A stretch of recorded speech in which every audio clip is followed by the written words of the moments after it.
మన తిరుపతి గారు బుద్ధ సత్యన్నకు ఆనందాన్ని పంచుకోవాల్సిందిగా కూర్చొని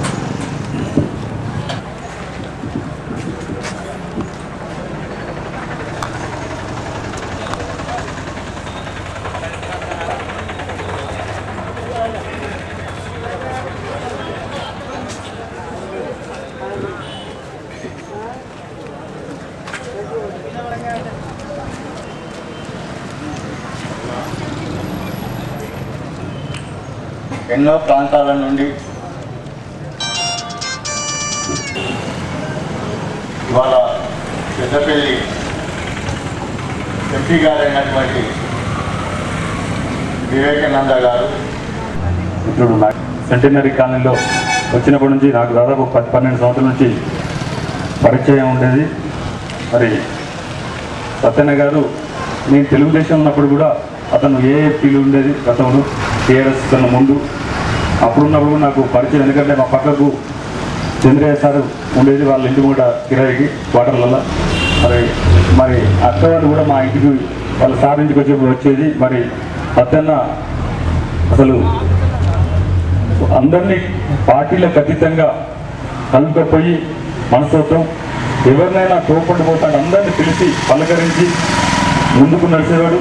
మరి 2009లో ఏదైతే తెలంగాణ కోసం కేసీఆర్ గారు ఆమర నిరాదీక్ష చేస్తున్న తరుణంలో మేము తెలుగుదేశం పార్టీలో ఉండేది, అతను టీఆర్ఎస్ పార్టీలో ఉండి టీబీజీఎస్లో ఉండి జాయింట్ యాక్షన్ కమిటీ కన్వీనర్గా చేసేటప్పుడు నా కీలక పాత్ర, తెలుగుదేశం ఉన్నా కూడా రమణారెడ్డి గారు అందరినీ కలుపుకపోతాడు అని చెప్పి ముందుకు తీసుకెళ్ళడానికి అతనైతే జడ్పీటీసీ ఉన్నాడు, ప్రతిరోజు నిత్యం ఉంటాడని చెప్పి మాతోని కలుగొలుకోండి. అసలు రోజు 103 రోజులు చరిత్ర చేసినప్పుడు కూడా అసలు డ్యూటీకి పోయినా ఖచ్చితంగా తప్పకుండా రోజు వచ్చి ఆ ఉద్యమంలో పాల్గొన్నాడు. మరి ఏ ఉద్యమంలో కాదు, సకల జనుల సమ్మె అయితేనేది, మరి అన్నటికి మొన్న ప్రోగ్రాంలలో నాతోటి దాదాపు ఒక 7-8 కేసులలో నమోదై, మరి పోలీసు వాళ్ళు వ్యతిరేకంగా మా మీద చేంజ్ చేసుకున్నప్పుడు కూడా సత్యన ఎస్ఐ గారు నన్ను చేసుకున్నప్పుడు రమణారెడ్డి గారిని, అంటే గౌరవంగా నన్ను రమణారెడ్డి గారు అని పిలిచి సంబోధించేది. మరి నేను ఆయన కొడుకు లాంటి వాడిని అయినప్పటికీ కూడా గౌరవంగా ఉండేది. మరి సత్యన్న చాలా, అంటే ఇక్కడ సెంటినరీ కాలనీలో సుపరిచితులు అందరికీ, అసలు ప్రతి చిన్న వ్యక్తికి కూడా ఇలా పెద్ద ఈటల రాజేంద్ర గారు అవుతుంది, మరి నారదాస్ లక్ష్మణరావు అవుతుంది, వివేకానంద గారు కూడా ఇంతకుముందే చెప్పాడు, చెన్నూరులో ఉన్నామని చెప్పాడు. మరి ఆయన సమయం లేదు, ఊళ్ళో ఉండే రేపు కలుస్తాను నేను చెప్పాడు. మరి సత్యన్న గారు అంటే ఆ వాడల్ని కానీ వీళ్ళందరినీ కూడా కలుపుకోబోయే వ్యక్తి. ఇలా పార్టీలకు అతీతంగా తెలంగాణ రాష్ట్రం రావాలని ఆయన చాలా బలమైన కోరిక.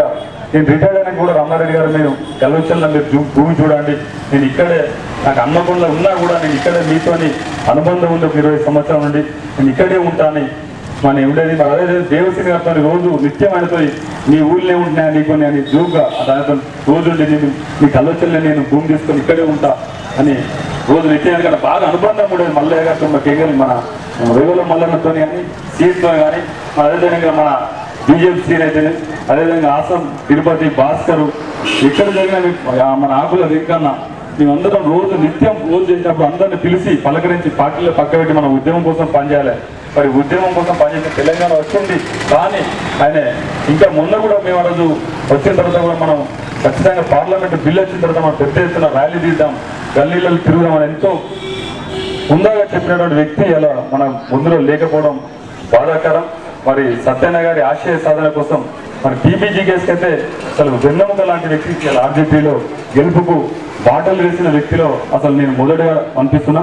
అదేవిధంగా సర్పంచ్ ఎన్నికలలో కూడా కీలక పాత్ర వహించి మనం వెనుకున్నా కూడా మళ్ళీ పిలిచి అందరిని పిలిచి ఇలా పొద్దున్న నుంచి మొదలుపెట్టే సాయంత్రం రాత్రి వరకు కూడా తిరగాల, మనం గెలిపించాలి, తెలంగాణ వాదాన్ని వినిపించాలని అన్న వ్యక్తి. అసలు ఏ రోజు కూడా మనం నొప్పిగా, మనకి ఏ రోజు వచ్చినా సంతోషంగా నవ్వుతూ ఉండేటువంటి వ్యక్తి.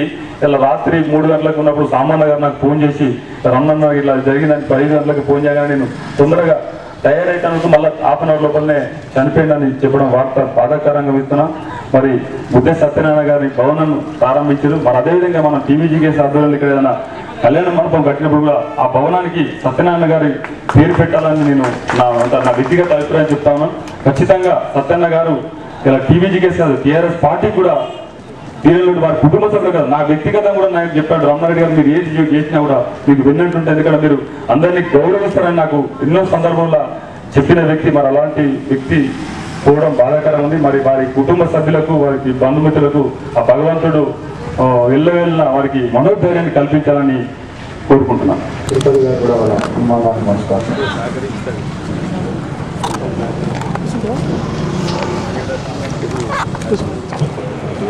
సభాధ్యక్ష వహిస్తున్న సర్కారు నాగేశ్వరరావు గారికి, మరి సంతాప సభ ముఖ్య అతిథి వచ్చినటువంటి రాష్ట్ర అధ్యక్షులు గిన్నెల మల్లయ్య గారికి, మరి ఈ ప్రాంతంలో మరియు రాష్ట్ర కార్యదర్శి సన్మాన సభలకి వేస్తాం కానీ ఇటువంటి దానికి వస్తుందో ఎప్పుడు ఊహించలేదు. కానీ మేము 9 మంది మా కుటుంబ సభ్యులు, నా నంబరు అన్నదమ్ములలో 6, నా నంబర్ 3, నా తర్వాత నెక్స్ట్ 4th 1 బుద్ధ సత్యనారాయణ.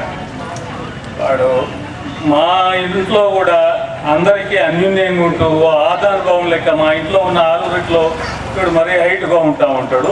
కానీ వాడికి ఇంత ఫాలోయింగ్ ఉందని మేము కూడా ఊహించలేదు. అసలు తర్వాత తెలిసింది, ఎవరిదైనా జరిగినాక తర్వాత విషయాలు తెలిసినట్టుగా వాడికి ఎంత ఫాలోయింగ్ అని ఊరు వాళ్ళు కూడా ఆశ్చర్యపోయారు అసలు. కానీ ఈ రకంగా జరిగినందుకు మేము చాలా విచారిస్తూ చింతిస్తున్నాము. కానీ ఒక్కటే రిక్వెస్ట్ ఏంటంటే, వాడికి సరే పోయిన సత్యనారాయణ పోయాడు, సరే ప్రతి వాళ్ళకు కొట్టుక గెట్టక తప్పదు. కానీ వారి పిల్లల కుటుంబ సభ్యులకు చెందవలసిన మీ సహాయ సహకార్యాలు, వాళ్ళకి నెక్స్ట్ ఎంప్లాయ్మెంట్ లాంటిది కానీ వాళ్ళ పిల్లల క్వాలిఫికేషన్ లెవెల్లో మీకు అందినంత మీ స్థాయి తగ్గట్టుగా ప్రయత్నం చేసి వారికి చెందేటట్టుగా మీరు ప్రయత్నం చేస్తారని మేము ఆశిస్తున్నాము. ఆ రకంగా వారికి ముందు కూడా మీ సహాయ సహకార్యాలు వాళ్లకు అందుతాయని, మా టోటల్ అన్నదమ్ములు అక్కజల్ల మా కుటుంబం అందరం మీ తరఫున మేము ధన్యవాదాలు తెలుపుతున్నాం. ఇంతకన్నా ఎక్కువ మాట్లాడడానికి మాటలు రావట్లేదు. Thank you. బుద్ధ సత్యనారాయణ గారి సంతాప సభకు చేసినటువంటి అధ్యక్షత వహిస్తున్నటువంటి నాగేశ్వరరావు గారికి, మరియు రాష్ట్ర అధ్యక్షులు తెలంగాణ బొగ్గు గని కార్మిక సమాఖ్య రాష్ట్ర అధ్యక్షులు మల్లన్న గారికి,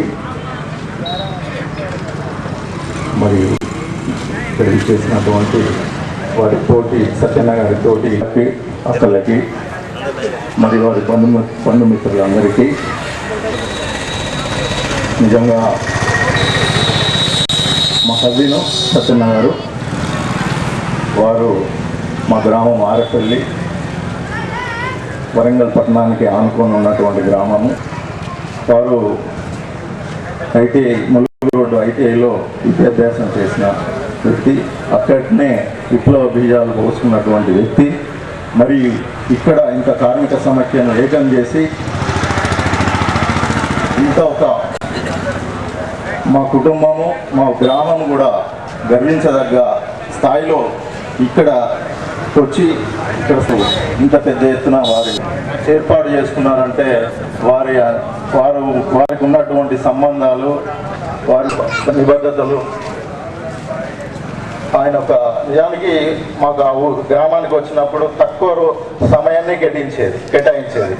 ఎందుకంటే అన్ని పబ్బాలకు వచ్చినా కానీ ఏదైనా ఫంక్షన్స్కి వచ్చినా ఎక్కువ సమయాన్ని వెచ్చించకపోయేది. మరి ఆయన యొక్క దృష్టి అంతా ఇటువంటి పరిస్థితుల్లో కావచ్చు, ఇక్కడ ఉన్నటువంటి కార్మిక సమస్యల్లో గూర్చి కావచ్చు, వారు ఎందుకో తొందరగా మళ్ళీ తిరిగి బయలుదేరేటువంటి వ్యక్తి. ఎందుకంటే ఆయన మనస్సంగా అంత మంచి సంబంధాలు ఏర్పడ్డటువంటి వ్యక్తి. వారు మా కుటుంబానికి ప్రగాఢ సానుభూతి తెలియజేస్తూ, వారి కుటుంబానికి మీరు ఇదే విధంగా చేయుతనిచ్చి వారి మంచి చెడులు కూడా కాపాడాలి. కుల సంఘాల అధ్యక్షుడు నాయకుడు సుల్తాన్ జోహార్ గారు కూడా కొన్ని నిమిషాలు మాట్లాడుతున్నారు.